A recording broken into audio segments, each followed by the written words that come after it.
But we can't forget the backroom boys and the bossman Brian McNiff. He spent 20 years of toil and tears with those words, if only if. To get our first All-Ireland, we must win one more match. If it comes our way, we all can say it's Donegal's best catch. From Mondoran to the Rosses, in his soul and to Donegal, we're walking tall in Donegal, where everybody knows. We're in our first All-Ireland, and we won't give up till we cross the bridge at Lifford with the Sam Maguire Cup. We'll be walking tall in Donegal with the Sam Maguire Cup.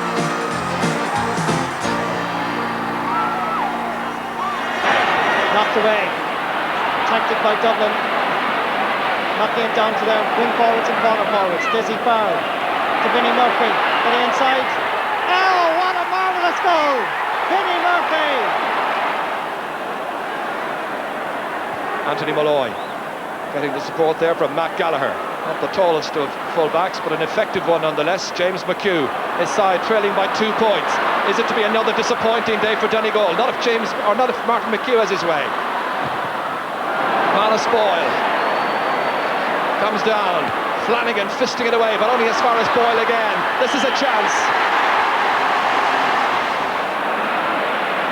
Keith Barr knocking it away to Ted Sheedy. Dublin settling into a rhythm now. Gives it to Paul Fong. Going for a point, and that's a marvellous score. Trying to round Barry Cunningham. Belted across. Cut out brilliantly by Martin Gallagher. On towards Anthony Molloy, the team captain, crossing the 65-metre line. Down towards Tony Boyle. Boyle trying to sneak inside the cover of Peter Ford. Still Tony Boyle going for a score, and he's put it over the bar.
Zweite Roiv Ishtach.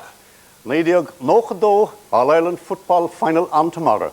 Dublin and Donegal. Who is it going to be tomorrow night? Whoever will shout the loudest here tonight is the answer to the question. In Ishmasha, in Hied Uis, the Cholish of Rauron and son Edusa Chlor, one with Margot, and we'll be hearing a little bit more about that connection later on tonight.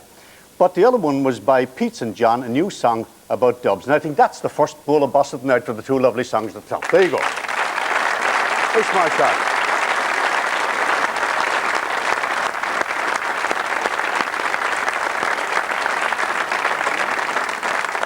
I don't think anybody would really blame me for saying go bhfuil fáilte speisialta a nocht ribh Donegal. It's their first time in the All-Ireland football final, and we'll all be real thrilled to see them in Dublin for the football final. Isn't that right? Dublin included.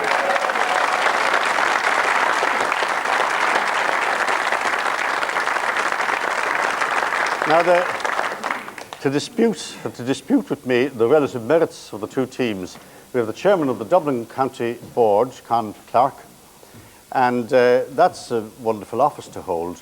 But the next one is unique, and that is the only woman secretary ever of a GAA County Board from Donegal, Noreen Doherty.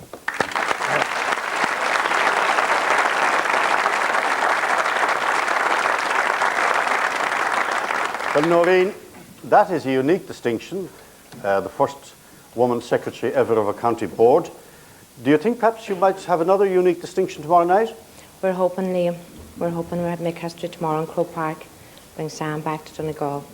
How, I must compelled to ask you, how is it that a woman in this male-dominated organisation, association, they'll eat me for this later, how is it that a woman got to be a county secretary? Well, I came through the ranks the same as any man came through the ranks in the GAA, being club secretary, and then I progressed to assistant county secretary, and then to county secretary. Do you get any stick for it? Oh, you do, you get the odd smart remark, all right. Like what? Well, now, you know, Mary Robertson became president, actually in October, before I became county secretary in January, so I reckon the next step is president. You're shifting in that one?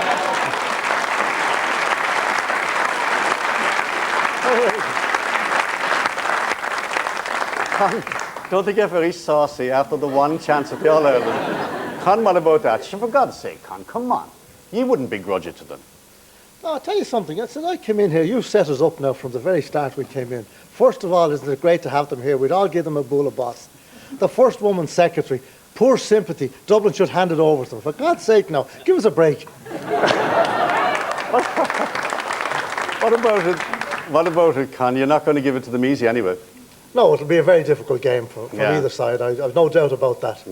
But we're hopeful that we can take it tomorrow. We need to do that for ourselves anyhow. See, that's the thing I want to say to Con there now. He's Dublin, and people tend to think about Dublin being the big smoke in the city and all the rest of it. But Dublin really, Con, in your terms, is a collection of little villages, really, is it not? Of course it is, and why wouldn't it be? Because it's got Raheny, it's got Garristown, it's got the Fingal, it's got Tala, it's got all of those Dunleary, the Shankill. And if you go right around the whole city, you can pick up a large number of those, and the clubs are based on many of those little townlands and cities, and they've grown up from those. In the inner city, you've got O'Toole's, you have Scully Cunnell, and St. Joseph's, who are still there around. Many of those clubs who are the backbone of the whole association. And I think tomorrow and this weekend is a little bit more than just Donegal and Dublin playing in the All-Ireland. The All-Ireland is a very special day for the country as a whole. And for the people. It's more than just playing and winning. It's special to the country, it's unique, and it's part of what we are. I'm tempted to say briefly about...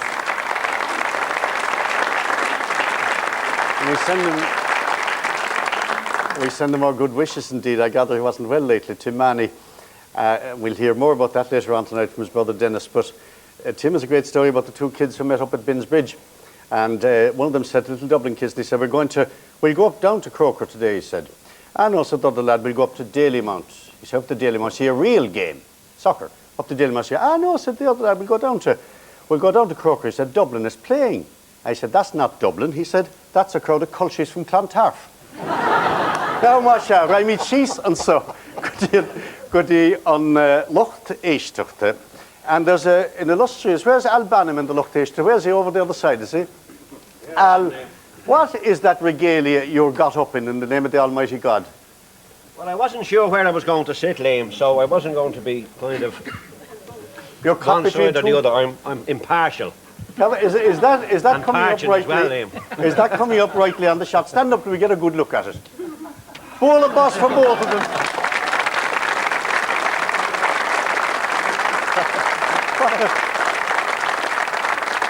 Whatever else Well, I'll tell you this much for nothing. Whatever else you have not a Donegal accent. But that I noticed that, Liam. I noticed that, yeah. What about that, though? Dublin to the core, of course, Al, isn't it? What about a ticket for tomorrow? That's an awful problem, isn't it, tickets? Yeah. Of course, your crowd, the Dublin crowd has them all. We have them all. Yeah. We haven't Donegal, Al. I was in Donegal about 15 years ago. I did a show up there, 3 shows. It must have been good because I was never asked back again. Find them lovely people, Al, did you? Oh, they're absolutely wonderful. Yeah. I have to say that because they're here beside me, all around me. But you're Dublin to the core yourself. I am Dublin, yeah. Do you play any football or that kind of thing? Oh, I played everything, every sport. Liam. We any use at all? No good at any of them. No. They We said just one got time, away with it, like, you know. the only game that I ever played, he said, was rings, and we know who he played rings in the pub. Anyway, Al, give us a bit of laughter there. What's your best Dublin story? Well, now, Liam, I have a million stories of Dublin, you know. You're not going to get a million in one, do you? But I mean, talking about tickets earlier on, Murphy came home, said to the wife, I'm after getting 2 tickets for Pavarotti. She said, are we going for 1 week or 2?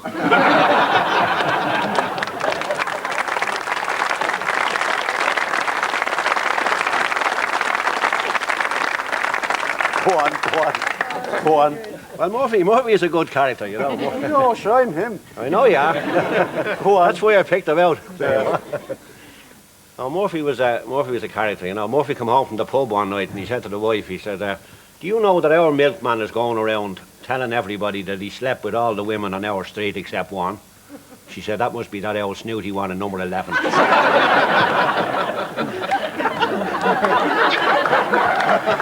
there's a punchline. Wait. Wasn't she a gas old one all the time? She didn't care, Leo, no. Huh? Oh, she was a character, all right. He was out cutting the grass one day. Murphy was out cutting the grass and she came out. She said, Murphy, my mother wants to know, is it okay if she comes down for the weekend? He said, why, what's wrong with her? Well, she said she's getting fed up in the attic, you know. You'd never take it at you wouldn't putting them up in the attic. Yeah, no, give me an idea now. Oh, you have it now, Liam. What? There you are. There's Murphy now sitting down looking at the television, looking at the match, and she's out in the kitchen. She says, Murphy, come out here, I want you. He says, what do you want me for? She said, I'm not telling you. She said, if you don't tell me, I'm not going out. Well, she said, I want you to make love to me. He said, why are you picking on me?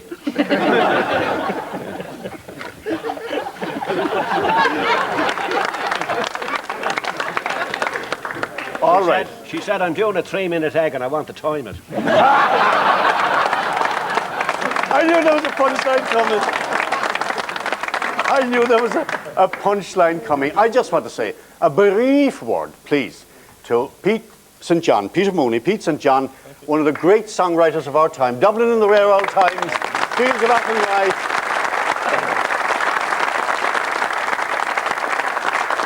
Every lovely song Pete St. John in recent time, one of the great songwriters, not of Ireland, one of the great songwriters of the world, Peter Mooney. Tom Kenny is up from Galway on a very special assignment. It's going to be brief, this, but I thought we should celebrate it here tonight. Celebrate isn't quite the word. Tom, what is it? Well, we've been working on a bursary in honour of the late Brendan O'Hehir, who was what you might call an original from the Aran Islands. A great journalist, a writer, gaelgóir, creailtóir, cuileadh agus far íontach I gcúrsaí sports. Wonderful GAA man. Wrote one of the great books, I think, about the GAA, Over the Bar. It's interesting how many women have said to me, you know, they never really understood the GAA until they actually read that book. These would be women whose husbands were playing or who were going to games, etc. So we've been working on a bursary in Brendan's honour, collecting an endowment fund together, hoping that the capital will be sufficient so that the annual interest will fund a really good scholarship in his name in University College Galway. We've been organising many things, and tonight is part of that. We've been offered a wonderful book, which is a very rare, actually, Gaelic football book. I think it's probably the first ever book on how to play Gaelic football ever written. It was written by Dick Fitzgerald, who played in no less than 8 All-Ireland finals. He captained Kerry on a number of occasions, and it was published in 1914. And you're auctioning that, Tom? We're auctioning that this evening. It was presented to us very kindly by Mick McCarthy. And is there a telephone number? Yes, the number is Galway 091 62739. So if you've got any bids, please, we welcome all of the money that goes to this. It's an ongoing, meaningful and very practical way of honouring one of the great journalists, one of the great fun people of this island, and indeed he knew his GA backwards. Indeed. Brendan O'Hare, Indeed. Tom Kenny.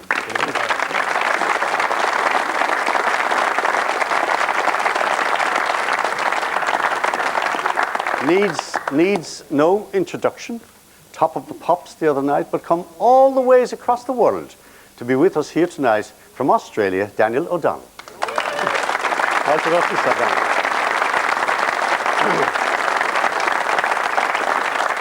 Well, you're a very proud young man tonight. You're counting the All-Ireland tomorrow, Daniel. Absolutely, it's a great day for anybody from Donegal, no matter where they are in the world. I think even in Australia, there's a great atmosphere. They're even looking for tickets in Sydney, and I says, you have some chance to get tickets in Sydney. We can't get them at home. Yeah.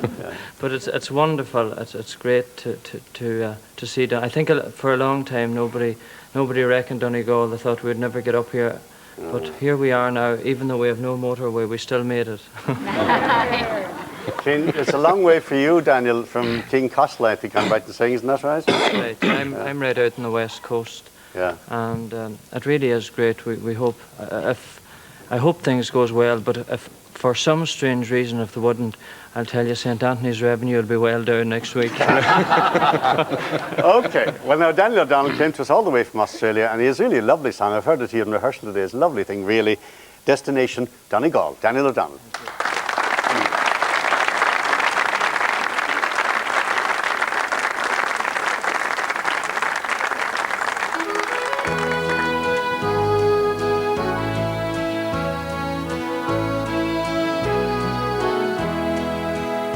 As I stand above the starboard bow and watch the ocean foam, as I view each new horizon, I grow further from my home.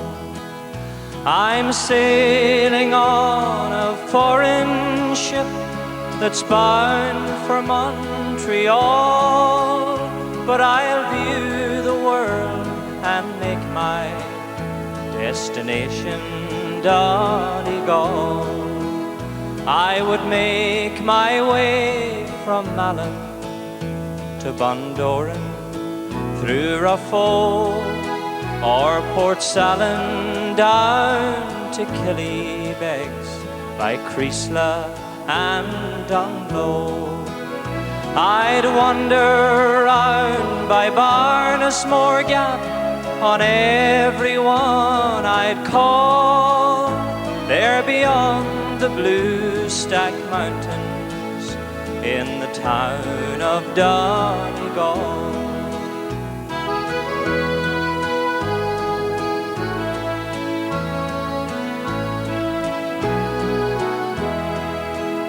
Oh, Donegal, I miss you, and I'll never understand why I left you for these foreign lands against my heart's command. Whatever fortune comes my way, whatever may befall, I know I'll make my final destination Donegal. I would make my way from Malin to Bundoran, through Raphoe or Port Salin down to Killybegs, by Creesla and Dunlow. I'd wander round by Barnesmore Gap, on everyone I'd call, there beyond the blue stack mountains in the town of Donegal. I know I'll make my final destination Donegal. Thank you.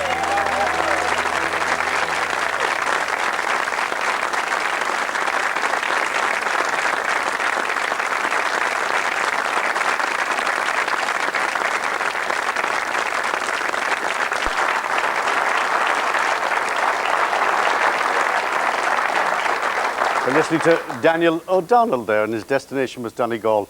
My Love Came to Dublin is the appropriate title of what Francis Black is going to sing for us, accompanied by Kieran Goss and Moira Vrenach.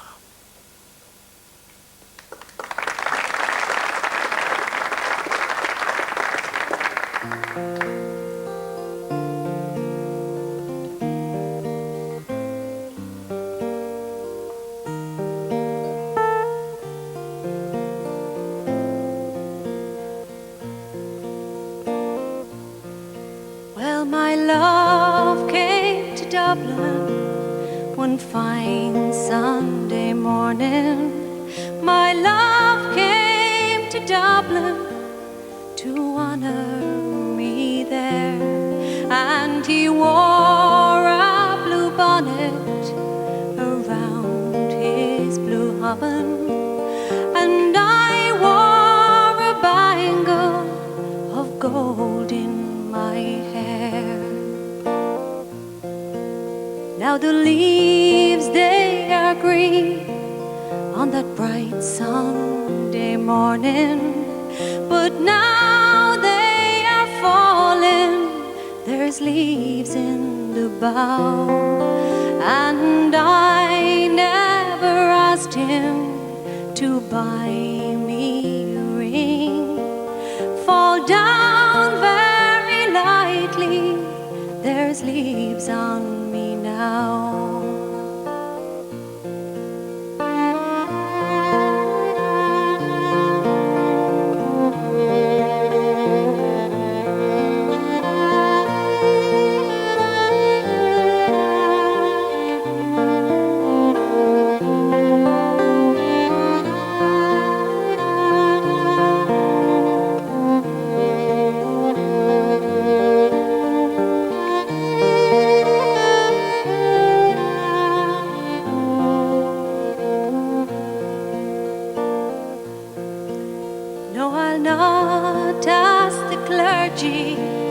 For prayers in the chapel, I'll not hear the minister saying the prayers.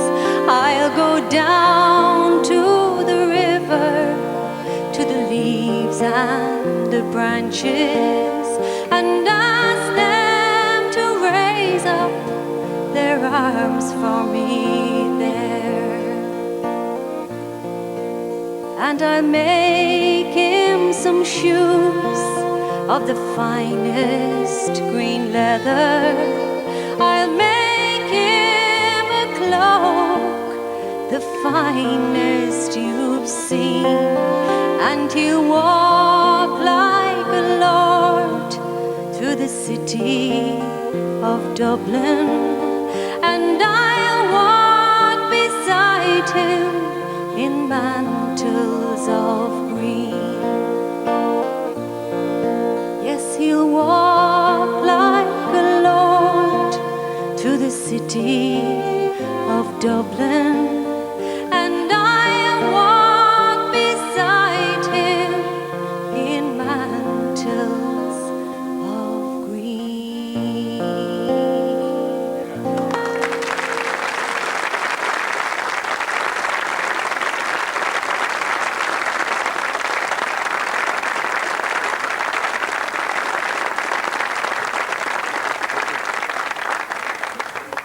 It won't perhaps have escaped people's attention that lovely air there was, of course, the air of the Baltedy Quill. I can't get away from Cork, can I?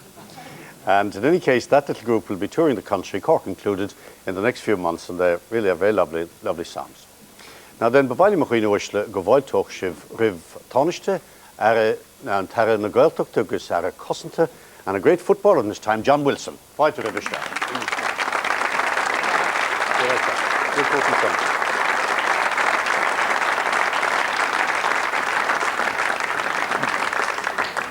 What were those years, John? Your great years? Polo ground, I remember that, 47 or something, was it? 40s, yeah. Yeah. Of this century, yeah? Of this century. What about it though, John? A little bird whispered in my ear that you had Donegal connections. I spent 8 good, happy years in Donegal and was very closely associated with the football scene up there. Did you? So, yes. Yeah. What years are those, John? between 52 and 60. And what's this story I hear about St. Eunan's and you trained them and all this? Oh yes, Isn't my research good? Very good. You have a good assistant. Yeah.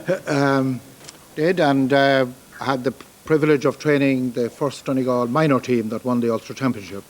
Oh. And some of them distinguished themselves later as senior players. Yeah.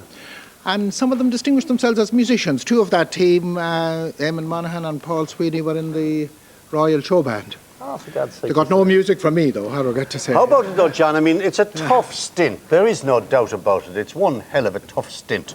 When you look at that collision between Titans tomorrow out there now, you'd want to be terribly fit for it, would you not? Well, if they're not fit, they shouldn't be there, and I'm sure they are fit. Is it getting worse or better or fitter or what, John? Well, we used to have collective ice training. That was full-time training in camps at that particular time.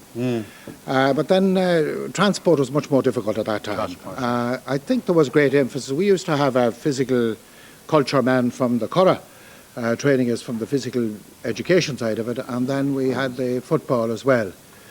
First half of the day, football, second half of the day, physical culture. And we were fit when we were finished. What kind of a... You were half-back, weren't you? That's right, yes. Yeah. Were you lovely, gentle fellow? Yes. I say you were... All cabin players are lovely and gentle. Yeah. I know. What about That's the Donegal man. I know. McCall down there. What about the day that Big Tom, was it Big Tom? Simon Degg, the Big Tom, ended up on the sideline pummeled by Jack Lynch? I think you remember that. Was that right? Oh, I remember Jack gave Big Tom a bit of a wallop, but it was... reciprocated. Yes, an immovable rock and, irresistible force. That's right. How about that, though? That was All-Ireland 45. It was, yeah. Well, we beat you there, of course. You did, but we didn't have Mick Higgins that day, the leader of our attack. Yeah. And even Jim Tough Barry always used to say, if you had Higgins that day, I doubt if we'd beat you. Yeah. It gave me some consolation, just a little. How do you handle it, though, John, when you're beaten like that? That must be an awful No problem. Yeah. Although it's not a good thing to be winning too much. I played Leinster colleges, and I was St. Mel's Longford, and of the 5 years I was there, we won it 4 times, and I was on 2 of those teams. And then I played with my own club team, the Monaghan Dreadnoughts, and from 1942 to 1950. We were only beaten once in the senior championship, and that was in a final. It's not good for your humility, I can tell you. It's better be beaten now and again. I heard, I mean, if anybody saw Sean Quinn on a programme I did recently, Sean, that's Peter's brother, recently, and he said when you come from a county like Fermanagh, you're so used to being beaten that it sinks into you. Failure is endemic with you, and you're able to get away later in life. It toughens you for life. I think it's. You're supposed to be I think it's a good thing. But the fact is that I remember Donegal. Nobody deserves success better than Donegal.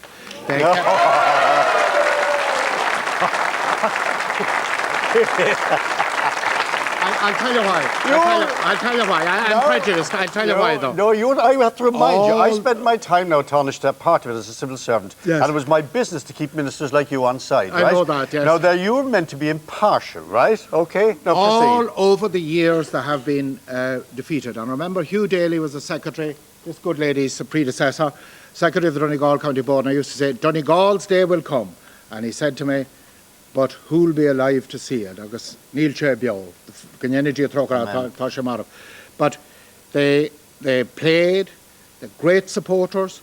Then they supported the Ulster team that went to the All-Ireland semi-final, usually Cavan in those days. And they were great people that way. And don't forget, in Letterkenny, where I was, 155 miles from Croke Park to Letterkenny. And if you were walking on Monday morning, you couldn't sit down after it and chat about the match. You headed off north, got into a hotel in Monaghan, got something to eat, and then got back in time for work the following day. So they deserve great credit on that account. Don't be bleeding for them there. What about the unfortunate below in Kerry? They have to go 230 miles down to Carstiveen. But they're winning all the time. That's the difference. Okay. All right. Okay, Jonathan, back to the minute. I thought it would be appropriate, because it is, I suppose, the best known name in Donegal football. I thought we ought to celebrate this with a little bit of video that you should look at there now and see if you recognise a footballer in this coming up at you. Are we there with Brian? Coming up there. A little bit of video. Getting inside Tony, making Tony do what Tony makes so many other people do, go the wrong way, up and on the wing here. Jamie Granahan still going on. Jamie Granahan, and it's over the bar. The big name coming up there was Brian McAniff, and that was 1972 against Offaly. And he's still there, and I believe he deserved the greatest ball of boss of the night from Donegal.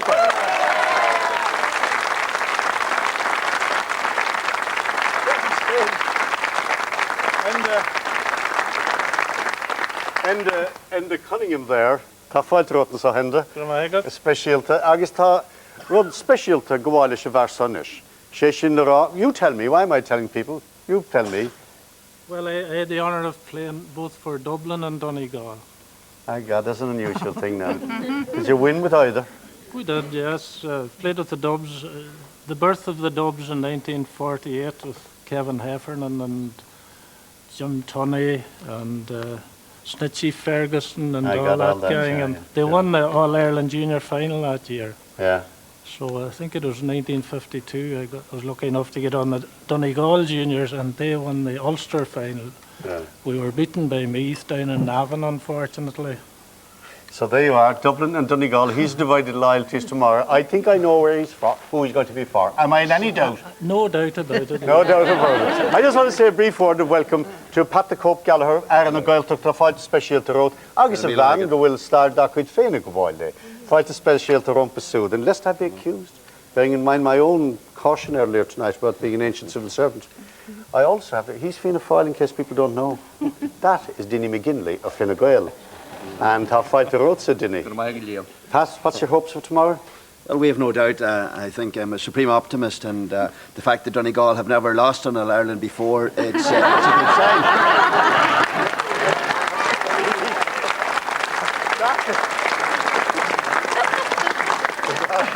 Because that's the neatest one I've heard today. Okay. Hari grúpa speciadín Ellen sa sluchtéisteach gami dish Loutlaw níos déanaí. Ach tá grúpa tagan sonnoch. They're electrifying. They've come to us from a great success. Expo 92 in Seville. The Brú Ború dancers. Brú Ború is the hosting house of Brian Ború, and that's in Cashel. It's a wonderful achievement by Coltis Kilturrian. Look at their dancing tonight. Brú Ború dancers and musicians. Here we go.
there's machine gun fire for you. That's the ball of Boston tonight, I think. Láras ó Murchú, tá here den glóiseach seo his fad. Bhí sé bhanamh ródóil as tá in Expo Seville. Caim rá go raibh líomh. Is beag rád atá comór sin im héal san ná. A bheith hinánna eáil go nglachtar go flathúil le cultúr na hÉireann. Agus is Seville bhí sé sin sa léir a fad. Bhí náisiún an damhnán, ach mar sin héin bhí tacaíocht agus éilimh agus gradam don cultúr Gaelach. Agus ceapan go raibh sin an neartas mód tá gin sa tír seo ó héobh cadrah poblí agus ó íomhá ó náisiún féin. I see the smiling face of Jimmy Smith in front of me, captain of what was undoubtedly perhaps the most welcome team ever to arrive into Croke Park, Armagh in 1977. Do you remember? The Dublin crowd will well remember it. Jimmy, you were captain that day. With what high hopes you went out? Well, we went out with very high hopes, but before we got onto the field, Down Miners had beaten Meath. Yeah. And tomorrow our Miners will hopefully start the ball rolling for Donegal by beating Meath again. So you're going to tour us the championships. I gather, Jimmy, that you're commentating for the BBC tomorrow. That's true. Last year was the first time that we've done it. Down won last year, so hopefully, as I said before, Donegal will keep the ball rolling again. I was talking to Minister Wilson and Minister Pat the Cope just now, and I'm advising them, do you see, that civil servants' business is to keep their ministers on track, make sure they're impartial and all that kind of thing. Now, I'm a broadcaster as well, and I'm advising you tomorrow not to lose your head now for either Armagh or Donegal. No, I've taken lessons from Marty Morrissey. Marty said that he was so impartial during the Clare game that I should do likewise tomorrow. I know what you're at. Okay, the Hugamus group Buachili Nas Astonungau, Le Firinja Le Velling and Sonoch. Now, they have an unusual name, but we'll get that some other time. The point is, these boys are down from Donegal to be with us tonight. Cajun Paddy. Where live?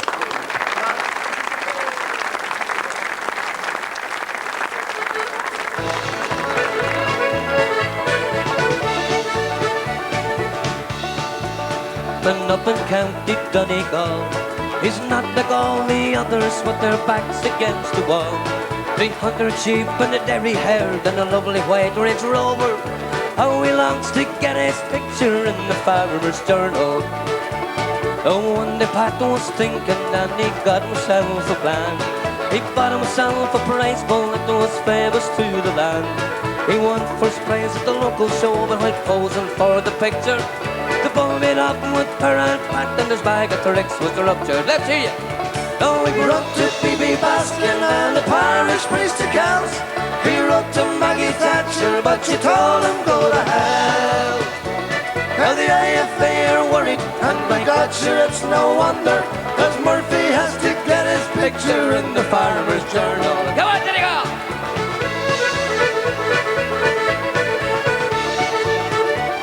Oh, another desperation, Paddy took some angel dust.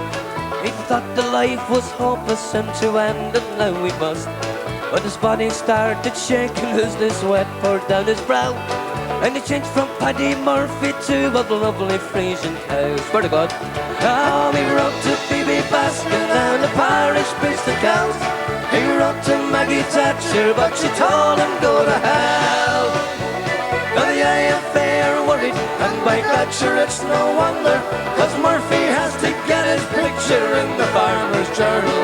Wow!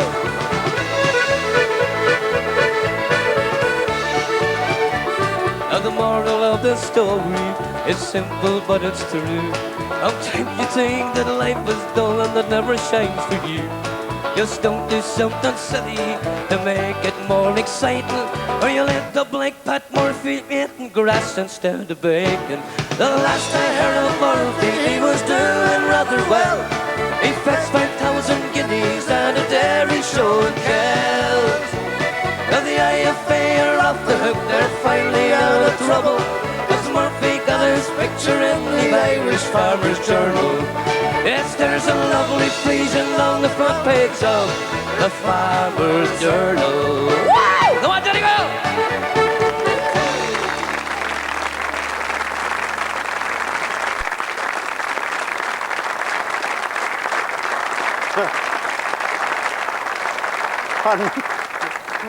Con Clark behind me there is getting very peeved.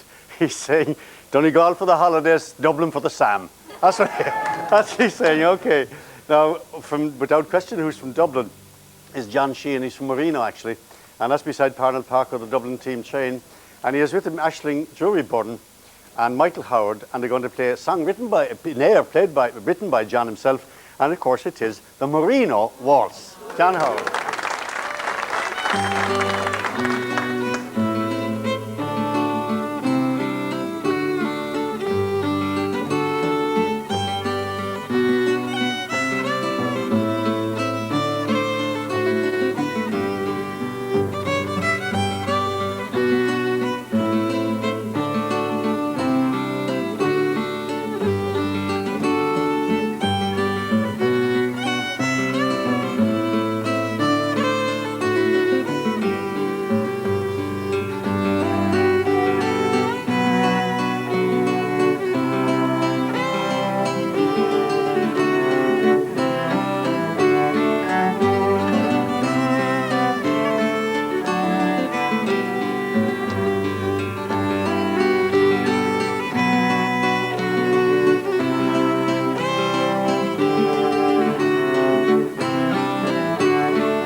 Up for the final, and we're nearly running out of time. We have a bit to go yet.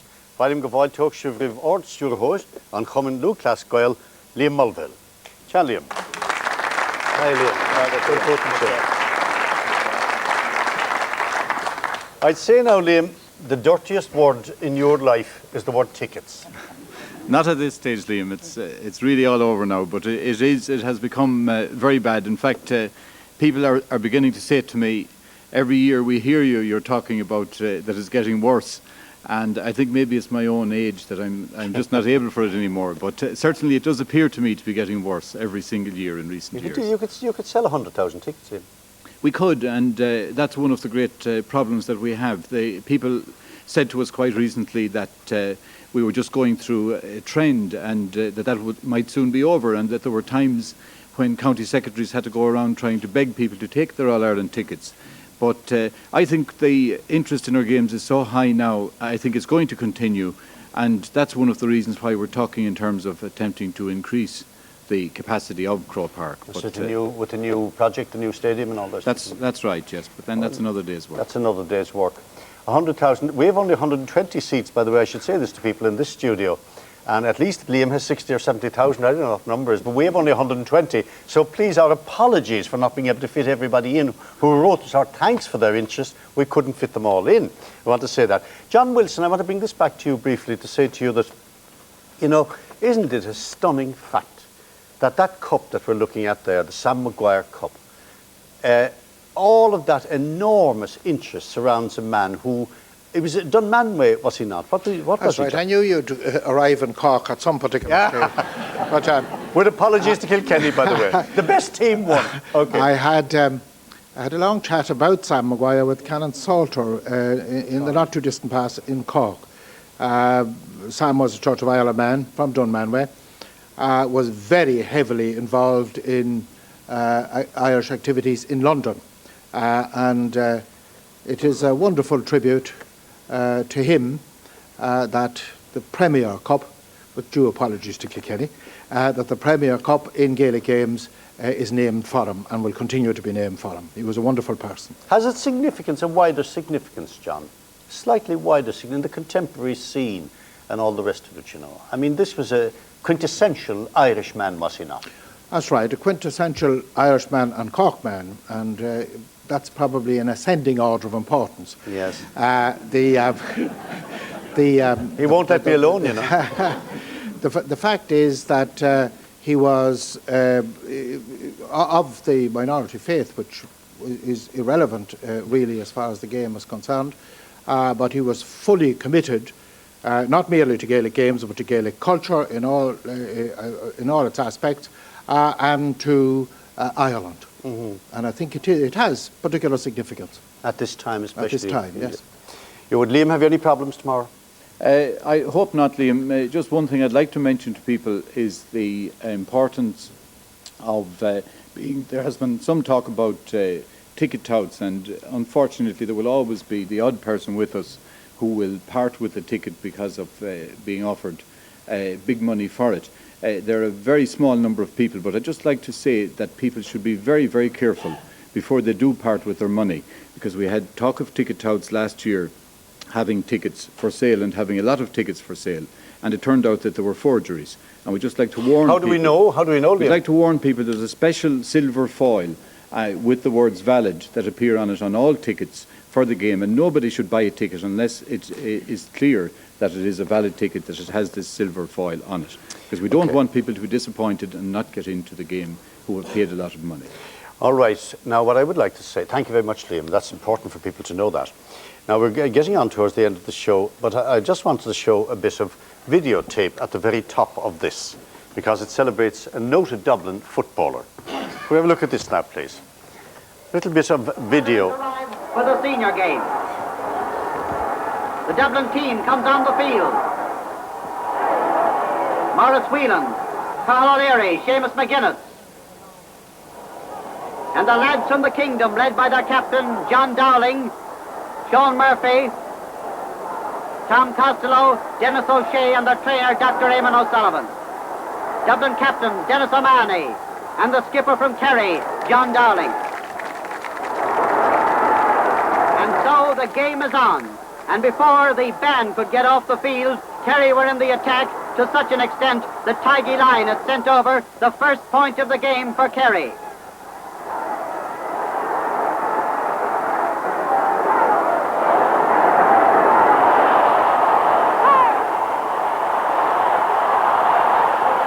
The Dubliners swing back into the attack. Kevin Heffernan gets the ball, soldiers his way through, but sends this one wide. Here's Heffernan again, and across to help the Kerry man comes Mixie Palmer. His shot is blocked down by Kevin Heffernan, who sends a short one to Haughey. Haughey sends it across the goal mouth, but Kerry's Jerome O'Shea is too strong for the rest of the Dublin attack, and he clears for the Kingdom. A free for Dublin by Ollie Freeney, and the ball is in the net. Kerry 12 points, Dublin 1-6. Sean Murphy reaches high for this one to clear for Kerry. And so at the whistle, Kerry have won their 18th All-Ireland title with the score 12 points to Dublin's 1 goal and 6 points. Okay, there you are. Arena Wexler, Dennis Mackey. Dennis. There he is.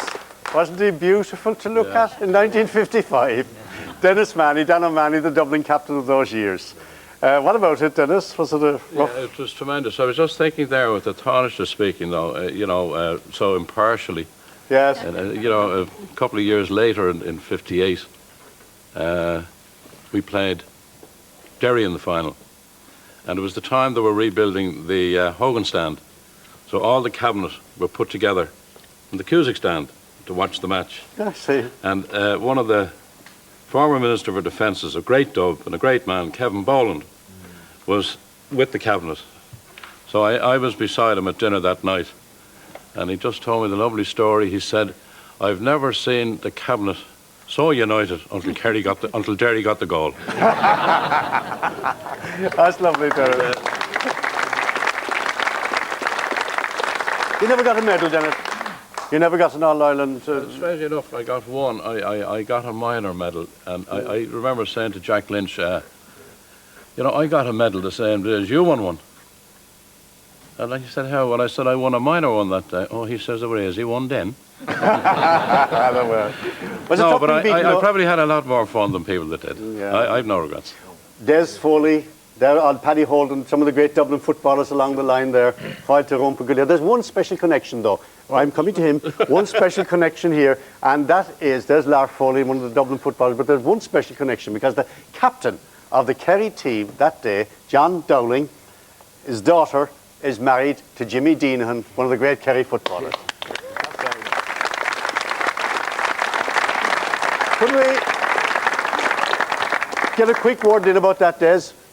Yes, this is a presentation has been made to the 1963 Dublin winning All-Ireland team by Tipperary Irishmen and Waters in Donegal. Hold it up till that's tonight.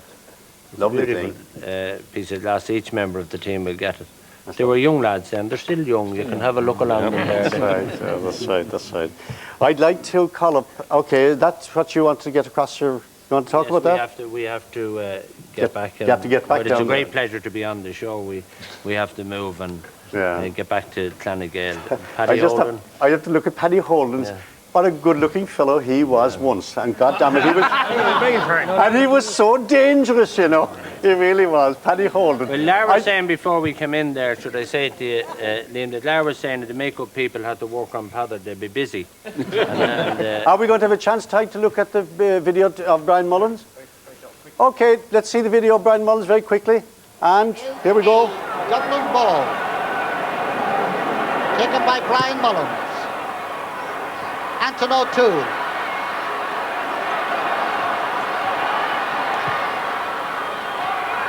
And Tony Hanaho has it now. In front of the goal. It's a goal! Okay, take it out, Charlie. Take it. Okay, Brian. Okay, boy, well done. Brian Mullins. And he has a desperate problem on his hands because, of course, you are the headmaster. I'm living in Donegal now, in Carndonagh. Of Carndonagh. And I suppose your allegiance will be wholly for Donegal tomorrow. Well, I can't lose. I'm looking forward to being a very happy man on Monday, either way. He said to me, you did not, you're a terrible man, you know. But he actually, what Brian said to me earlier, I know, Liam, he said, Brishan on Duchas. And we all know what that means. Well, I haven't too long in Donegal yet to forget my affinities. You know? Yeah. I want to just simply thank everybody. I want to say something about, we want to thank all the lovely Dublin. We get a chance to talk to you all. We'd love to be able to talk to all of the lovely Lar Foley, the Dublin hurlers. Glory be to God, there's Lar Foley there. And Martin, isn't it? That's Marcus Wilson, that's right, one of the great Dublin team. Of what year is that, Marcus? 58. 58 Dublin team. I know it's 1958. I know it's not 1858.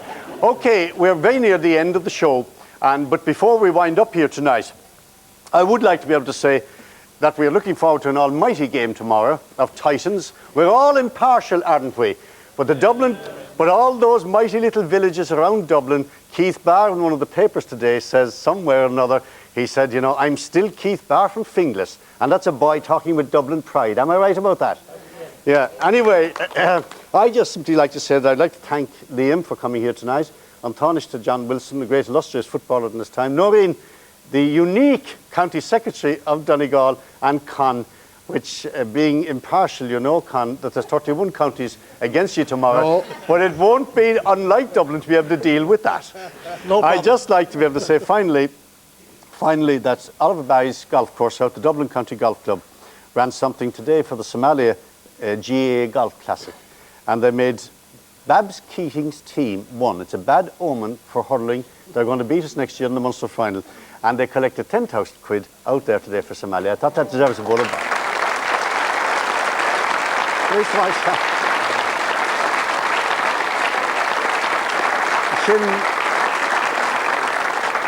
Shin Dere Lesha Glor, Dunleigh may the best team win tomorrow. We're going to have an almighty day. By the way, I'm advised that the day will be fine. One of the weathermen I met on the way out said to me, tell them all it's going to be a nice day and good weather and all the rest of it. So to wind up tonight, Donegal, Dublin, all on the one road, the RTE boys to take us out. Slán agus Blanach.